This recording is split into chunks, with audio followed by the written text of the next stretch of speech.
నమస్కారం. ఎల్జేసీ TV news కు స్వాగతం. ప్రపంచ చరిత్ర రాయడం అంత తేలికైన విషయం కాదని కేంద్ర మంత్రి ఆర్థిక మంత్రి నిర్మలా సీతారామన్ అన్నారు. దగ్గుపాటి వెంకటేశ్వరరావు రచించిన ప్రపంచ చరిత్ర పుస్తకావిష్కరణ కార్యక్రమంలో ఆమె పాల్గొని ప్రసంగించారు. గడిచిన విషయాలను రాయడం చాలా గొప్ప విషయం. గెలుపు ఎవరు పొందారో వారి గురించి రాసేది చరిత్ర. చరిత్రలో మంచి చెడు రెండు ఉంటాయి. జరిగిన దాన్ని ఎవరు మార్చలేరు అని పేర్కొన్నారు. మిగతా వాళ్ళు చేస్తున్నారనే దానికోసం మనం ఆపలేము, కానీ మన దేశానికి కావాల్సినదని మినిమం మనమే ప్రొడ్యూస్ చేసుకోవాలి కదండి. ఒక ఉదాహరణ, రెండు ఉదాహరణ మనం మోదీ గారు ఎప్పుడు చెప్పేవారు. మన చవితి పూజ చేయడానికి విఘ్నేశ్వరుడు మూర్తి కూడా మట్టిని చేయడం పోయి ఈ దేశంలో చైనా నుంచి వచ్చేయడం మొదలు పెట్టాయి. అలాగే ఈ దేశంలో ఎక్కడ పడితే మీకు బ్యాంబూ ఉంది. అగరబత్తి చేయడానికి కూడా బ్యాంబూ చైనా నుంచి, వియట్నాం నుంచి ఇంపోర్ట్ చేయడం మొదలైంది. అగ్గిపెట్టెలు మన దేశంలో తయారు చేసాం. అంతమంది మమ్మల్ని తిడుతున్నారు, మీరు ఈ దేశంలో మొత్తం 8 కోట్ల జనమే అసెస్మెంట్ ట్యాక్స్ నెట్లో వస్తున్నారు. దాంట్లో నేను అప్రాక్సిమేట్గా చెప్తున్నాను, నంబర్స్ కోట్ చేయవద్దు. దాంట్లో దగ్గర 5 కోట్లే ఫైల్ చేయవలసిన పరిస్థితులు ఉన్నారు. యాక్చువల్గా చూస్తే 2 కోట్ల జనమే ట్యాక్స్ అంటూ ₹1, ₹10, ₹1,00,000 కడుతున్నారు. Am I right? Is that the number, Ravi? What is the income tax total number of people who are filing assessment, who are just filing assessment, who are paying tax? What are the approximate numbers? Taxpayers, returns are being filed. ఈసారి కూడా మేము చెప్తున్నాం, నేను ఇప్పుడు కూడా మీ ముందు చెప్పడానికి ఫుల్గా సిద్ధంగా ఉన్నాను. ఫుల్ సపోర్ట్ ఉంటుంది. వాళ్ళు చేసుకుంటారు, ఓకే. మిగతా వాళ్ళు చేస్తున్నారు అనే దానికోసం మనం మన దేశాన్ని మ్యానుఫ్యాక్చరింగ్ హబ్గా తయారు చేయకుండా కూర్చోవడం వీలవదు కదండి, చేయాలి కదా. మ్యానుఫ్యాక్చరింగ్కి కాంపోనెంట్, ఒక మాటకి చెప్తున్నా, మన జీడిపిలో సర్వీసెస్ ద్వారా కాంట్రిబ్యూషన్ అనేది 60% వరకు వెళ్ళిపోయింది. అగ్రికల్చర్ నుంచి వచ్చేది ఒక 12, 13 ఎప్పుడు నుంచో ఉంది. అది కొంచెం ముందుకు పోతుంది, కొంచెం వెనక్కి వస్తుంది. మ్యానుఫ్యాక్చరింగ్లో కూడా అదే రకంగా 12, 13లోనే ఉంది. అది మనం దగ్గర 20, 21 వరకు తీసుకెళ్ళడానికి ప్రయత్నం 2015లో. Shrimati Nirmala Sitharaman ji, honourable union minister of finance Shri Pankaj Chaudhary ji, our secretaries of departments of expenditure, Department of Revenue, Department of Economic Affairs, Department of Financial Services and DIPEM, and chairmen of CBIC and CBDT.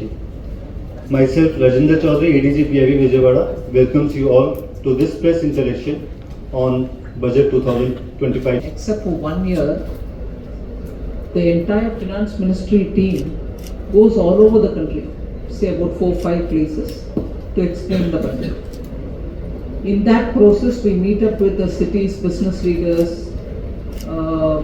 any association from the state related to any particular sector, and then from them we take the input, and if necessary, if something is important, we even introduce that suggestion as an amendment, and before the budget, the entire finance bill gets passed. That is a practice which has come to force from 2019. Prime Minister Modi wanted us to take the budget and go meet with people, and if there's a need, take the input and do any amendment. So Telugulo vachina valaki media ki ide vishayam okka nimisham Telugulo is something about which the US President has been speaking.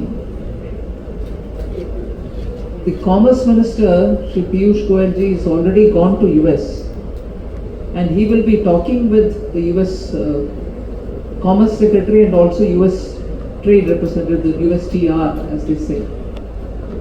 And based on the negotiation, he will have to come back and then we'll take a call. But before going, he's had consultations with a lot of stakeholders, and only after that he's gone to negotiate and talk with the US representatives. So it is only as we progress through the negotiation we'll be able to make an assessment. But we keep Indians' export interests in mind. Even today in the morning, in this meeting, there was a lot of question. The meeting which we held before we came here, there was a lot of question about how India's export interest will be protected, particularly also as you are asking about export interests of Andhra Pradesh. This is the response that I can give you now. At the moment, we are seized of the problem, and the Commerce Minister is gone there for talking with the US representative. The central GST component. Now, if you're trying to say that the state and the center are doing both parallelly things which should have been done only one singly, there are issues which can be taken up and discussed. But the suggestion that you give me straight away, sort of on its own, without any prompt, raises a lot of questions about how do we view the center and state, the federal structure in this. Because as it is, we have brought in one tax, one nation, one tax. Of course, it has slabs and of the center and states having agreed to a particular format. So for ease of doing business, if you want it simplified, there can always be ways in which we can all talk about.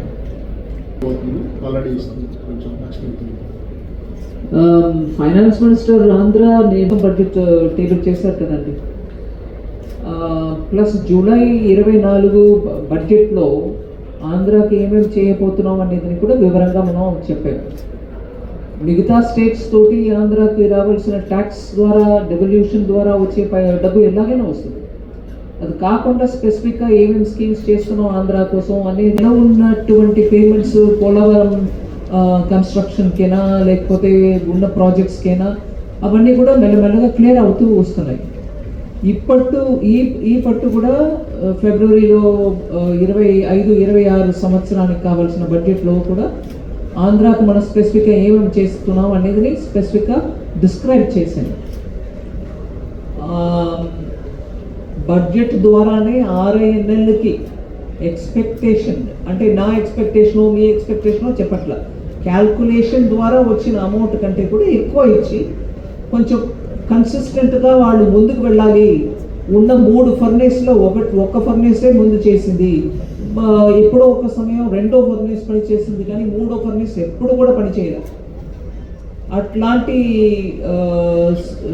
లెవెల్కి వచ్చినటువంటి RINLని restore చేయడానికి, దానికి full support ఇవ్వడానికి కేంద్ర ప్రభుత్వం ద్వారానే బాగా announcement చేసాం. అది కాకుండా ఆ అనౌన్స్మెంట్ వచ్చిన తర్వాత నుంచి ఏ బ్యాంక్స్ వాళ్ళతోటి డీల్ చేస్తున్నారో వాళ్ళందరూ కూడా ఇప్పుడు RINLకి ఫేవరబుల్గా సెంట్రల్ గవర్నమెంట్ సపోర్ట్ ఇచ్చింది కాబట్టి వాళ్ళకి కావాల్సిన సపోర్ట్ వాళ్ళ బ్యాంక్ ద్వారా కూడా ఇప్పిస్తున్నారు. అట్లాగా ఇండస్ట్రియల్ కారిడార్ డెవలప్మెంట్ కూడా 2 నోడ్స్ ఆ ఇండస్ట్రియల్ కారిడార్లో ఉన్నాయి. ఆ 2 నోడ్స్తో కూడా సపోర్ట్ కేంద్ర ప్రభుత్వం ద్వారా ఫుల్గా వస్తుంది. అమరావతికి క్యాపిటల్ బిల్డింగ్ కోసం వరల్డ్ బ్యాంక్ ఆర్ ADB ఇట్లాంటి ఇన్స్టిట్యూషన్స్ ద్వారా లోన్స్ తెప్పించాలి, దానికి ఫేవరబుల్గా నెగోషియేషన్ జరగాలి అనేది మీద మేము అందరూ కమిట్మెంట్ ఇచ్చాం. అవి జరుగుతూ ముందుకు పోతున్నాయి. రెడీగా నేను ఇవి చెప్పగలుగుతున్నాను. టేబుల్ చేసినాక ఒక బ్రేక్ ఉంటుంది మధ్యలో. ఆ బ్రేక్ పీరియడ్లో మళ్ళీ పార్లమెంట్ వచ్చి ఫినాన్స్ బిల్ మీద డిస్కషన్ చేసి పాస్ చేస్తారు. మళ్ళీ చేసే ముందు ఒక బ్రేక్లో దేశవ్యాప్తంగా ఎక్కడెక్కడ బిజినెసెస్ తోటి మీట్ అవ్వాలో ఫినాన్స్ మినిస్ట్రీలో ఉన్నటువంటి అన్ని అధికారులతోటి, ఆల్ సెక్రటరీ లెవెల్ ఆఫీసర్స్ తోటి దేశవ్యాప్తంగా వెళ్ళి ప్రతి చోజన్ ప్లేస్లో అక్కడ ఉన్న tax consultants, chartered accountants, cost accountants, lawyers, business leaders, అట్లా ఉన్నటువంటి అసోసియేషన్స్ అందరితోటి డిస్కషన్ చేసుకుని వాళ్ళు ఇచ్చే ఇన్పుట్స్ని తీసుకొని, కొన్ని ఇన్పుట్స్ చాలా ఇంపార్టెంట్గా ఉంటే దాన్ని ఒక అమెండ్మెంట్ కింద తీసుకెళ్ళి బడ్జెట్ పాస్ చేసే ముందు ఆ చిన్న మార్పులు చేర్పులు చేస్తాం.